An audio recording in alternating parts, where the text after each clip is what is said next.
am here with the paper Management Concepts and Thought, which is a core paper of Semester 3 BCom Commerce Tax Procedure and Practices students under Kerala University. This is the 52nd lecture of the series. In this lecture, we are discussing about transactional and transformational leadership theory. Look at the transactional leadership.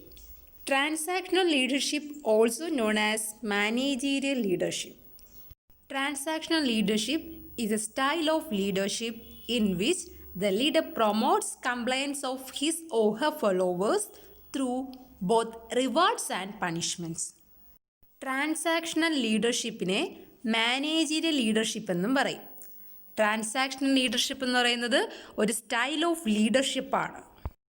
ഫോളോവേഴ്സിനെ promote ചെയ്യാൻ റിവാർഡും പണിഷ്മെൻറ്റും ഉപയോഗിക്കുന്ന ഒരു തരം leadership സ്റ്റൈലാണ് transactional leadership. ഫോളോവേഴ്സിനെ promote ചെയ്യാൻ leaders റിവാർഡും ഉപയോഗിക്കാറുണ്ട്, പണിഷ്മെൻറ്റ് രീതിയും ഉപയോഗിക്കാറുണ്ട്.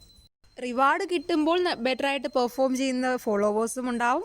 പണിഷ്മെൻ്റ് ഉണ്ട് എങ്കിൽ അതിനെ പണിഷ്മെൻറ്റ് കിട്ടാതിരിക്കാൻ വേണ്ടി ബെറ്ററായിട്ട് പെർഫോം ചെയ്യുന്ന ഫോളോവേഴ്സും ഉണ്ട്. അപ്പോൾ രണ്ട് രീതിയും ഉപയോഗിക്കുന്ന ലീഡർഷിപ്പ് സ്റ്റൈലാണ് ട്രാൻസാക്ഷണൽ ലീഡർഷിപ്പ്.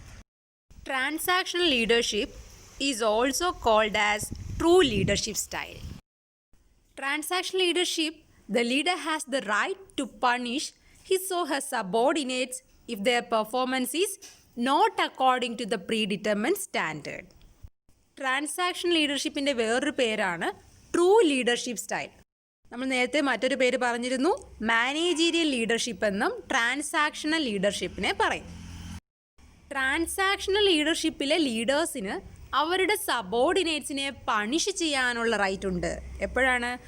അവർ സെറ്റ് ചെയ്ത് വെച്ചിരിക്കുന്ന ആ പ്രീ ഡിറ്റർമിൻ സ്റ്റാൻഡേർഡിനനുസരിച്ച് സബോർഡിനേറ്റ്സ് പെർഫോം ചെയ്തില്ല എങ്കിൽ അവരെ പണിഷ് ചെയ്യാനുള്ള റൈറ്റ് ട്രാൻസാക്ഷണൽ ലീഡർഷിപ്പിലുള്ള ലീഡേഴ്സിനുണ്ടായിരിക്കും.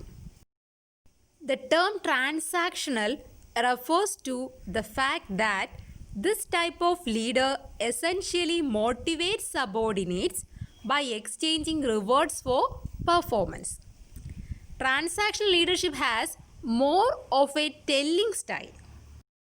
സബോർഡിനേറ്റ്സിലേക്ക് പെർഫോമൻസിൻ്റെ റിവാർഡ് എക്സ്ചേഞ്ച് ചെയ്തുകൊണ്ട് അവരെ മോട്ടിവേറ്റ് ചെയ്യുന്ന തരത്തിലുള്ള ലീഡേഴ്സാണ് ട്രാൻസാക്ഷണൽ എന്ന് പറയുന്നത്.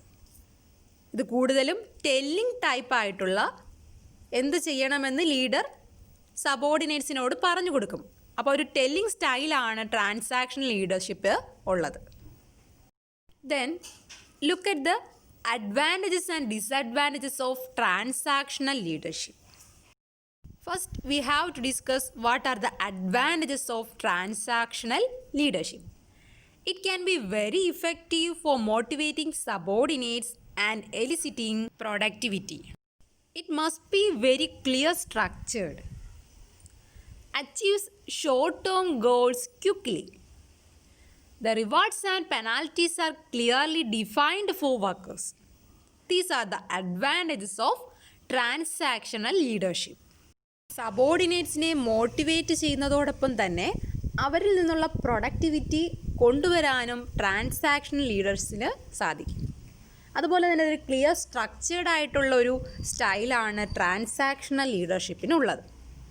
ഇത് ഷോർട്ട് ടേം ഗോൾസിനെ പെട്ടെന്ന് അച്ചീവ് ചെയ്യാൻ സഹായിക്കുന്ന തരത്തിലുള്ള ലീഡർഷിപ്പ് സ്റ്റൈലാണ് transactional leadership.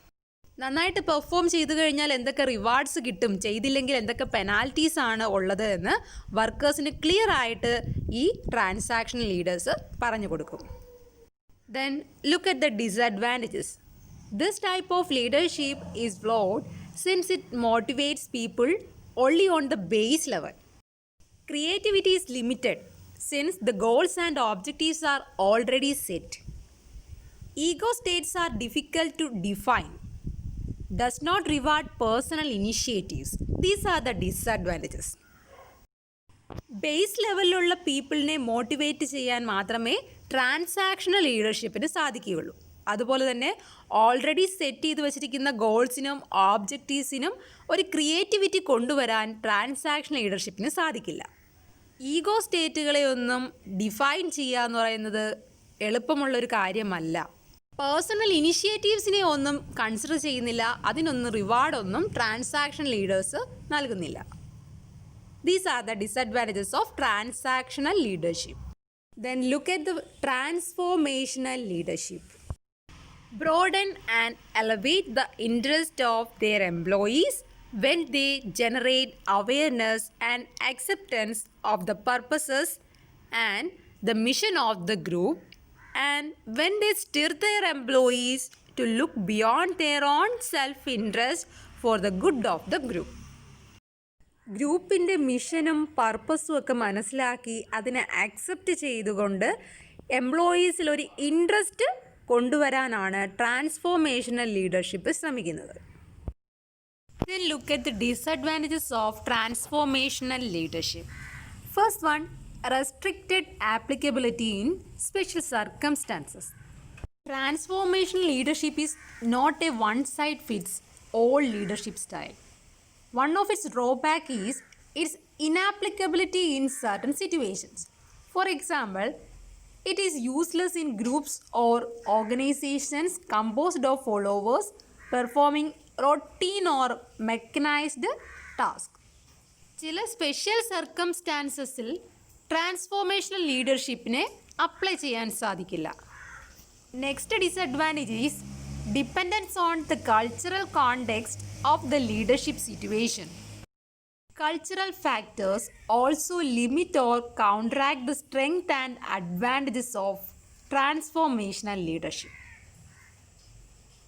A study describes that these individuals are more likely to exhibit transformational behaviors if their followers are more unassuming in approaching them.